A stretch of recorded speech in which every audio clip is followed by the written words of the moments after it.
Andrew Tate is one of the most famous public speakers in the world. His speeches encourage and empower young men.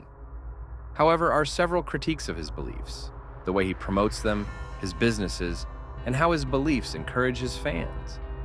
One thing that Tate is known for is his fabulous wealth. His net worth has been estimated to be about $710 million. That begs the question, how, why, and what? Tate's career started with an ambitious young Tate wanting to get into one of his favorite sports, kickboxing. However, this wasn't a big moneymaker for him. For each of his fights, he had made $500,000 to $100,000 per fight at the peak of his industries. After retiring from his kickboxing career, he entered the cam-girl industry. But there was an issue. He wasn't a girl. Quite the tragedy. However, he wanted to manage the girls, so he would hire many women, make them enter the industry often, providing him with things that would help him these women get clients, but providing leads and equipment they could use for their work. However, this business had several allegations. Tate had made some provocative claims about this business, and there had been accusations of coercive practices when hiring women. Not only this, but he had begun real estate investments, online courses and businesses, owning and partnering with casino businesses, social media and personal brand, cryptocurrency investments, consultation, and even e-commerce. He has many businesses and sources of income. Many of these businesses have had many allegations of ethical violations and legal troubles. Andrew Tate is a very famous social media influencer who preaches many beliefs, many of which promote masculinity and empower men to work harder, aiming for success. He also promotes ideas of traditional gender roles. He espouses ideas of meritocracy and individual responsibility in terms of one's success in place. He rejects feminisms and very anti-authority, often preaching that we need to escape what he calls the matrix, which aims to control individuals and through the law, media, and education. He's also known to measure people's value based on their wealth. We'll go over some of his most polarizing beliefs: his belief in traditional gender beliefs, his views on women, the promotion of meritocracy, his rejection of feminism and progressive ideals, and his ideas of rebelling against the matrix. Andrew Tate is known for many things. However, one thing he is known for is his belief that men should dominate and emotionally strong. What he often means by this man should put their needs first, and if they want something, they should work towards obtaining it. He says that men should have a mastery of their control, because uncontrolled emotional outbursts are a sign of emotional weakness, and that if you let your emotions dictate what you do, then you will fail in high-pressure situations. He is also known for espousing a philosophy reminiscent of Stoicism in the face of adversity, and Tate often talks about women's role in society. Often he argues that women's place in society is primarily down to reproduction and child-rearing, often critiquing women who prioritize their careers. Besides that, he suggests that traits that he calls feminine, such as emotional sensitivity, naivety, and loyalty, are essential for successful families. His explanation for these beliefs is often down to biological determinism, how women's bodies are made and shaped around childbearing, how historically this has been the role of women, how men have often been providers and workers, and how women have always been caregivers and childbearers. This is besides his appeals to religion and culture. He values and promotes meritocracy. Tate believes people get what they deserve in that success, and wealth is something that is earned through hard work and guile.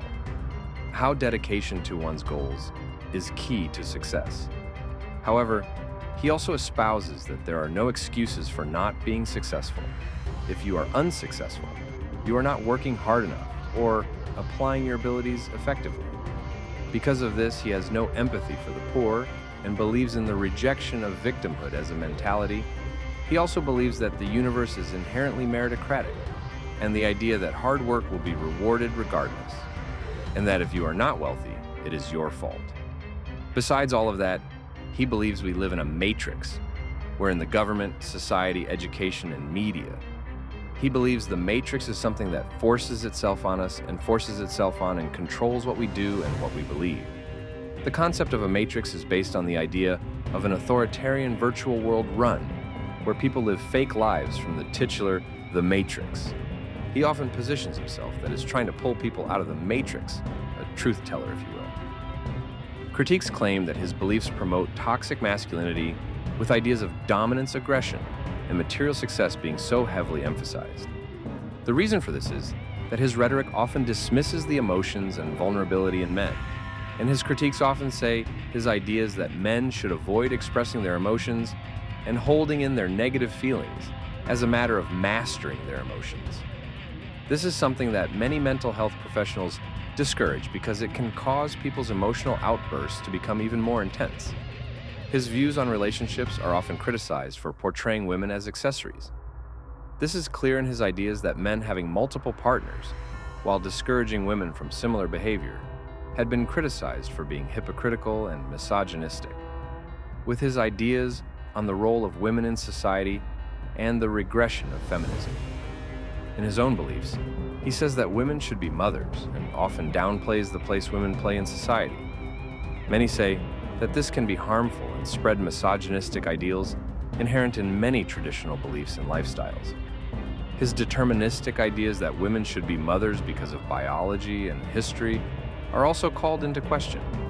Many societies allowed women to play pivotal roles in society, such as textile production, agriculture harvesting, processing and planting, craftsmanship and trading, religious leadership and participation, private business ownership, foraging, factory work, healthcare, and even limited use in hard labor because of collectivism. Societies from all around the world have always used women in the economy and workforce. And there are many cultures with diverse beliefs on motherhood and childbearing, ranging from collectivist child rearing to shared responsibility and guardianship. Tate's historical and cultural justifications for his beliefs are surprisingly narrow, with the breadth of roles and diverse activities that women played in societies around the world. Many people also critique his materialism, pointing out how he is constantly promoting and showing off his luxury car and extravagant lifestyle, often measuring people by their financial success and wealth. Many critique that he's encouraging men to live shallow, materialistic lives. And by emphasizing wealth, they say that he may encourage young men to put their work and pursuit of wealth above their mental health and relationships. There are critiques of his practices and the effect that it has on young men. Many people critique it could instill very entitled sexism and antisocial behaviors. The reason for this is that beliefs and teachings often demean others and encourage people to take what they want, regardless of what others may say. His online course, Hustlers University, has been called its scam that just exploits the insecurities of young men. Polarization, he intentionally reels up his audience with big statements or polarizing statements like, society is demonizing me, intentionally promoting divisive and inflammatory ideas. His defenders claim that this is the intention. He needs views to spread his influence, and riling people up gets him views.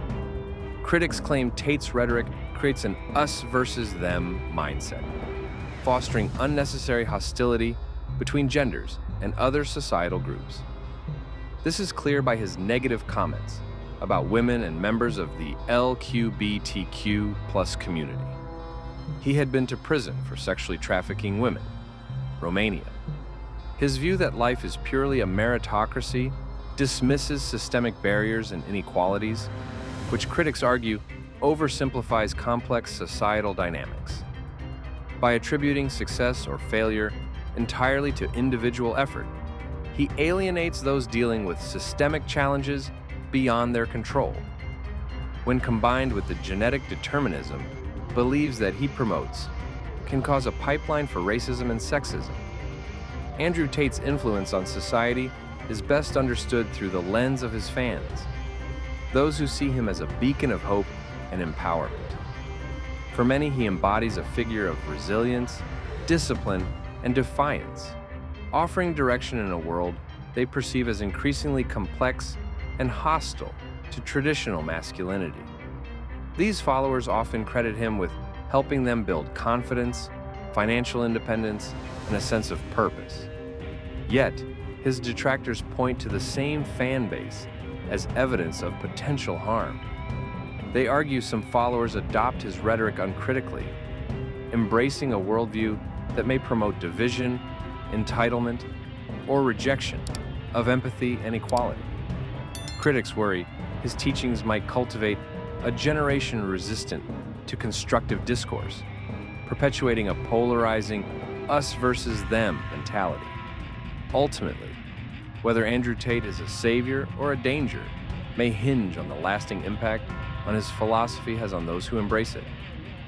Are they building stronger, more self-reliant individuals, or are they fostering a culture of resistance to progress and inclusivity? The answer likely lies not just in Tate's words, but in the actions and attitudes of his followers as they navigate the world armed with his teachings.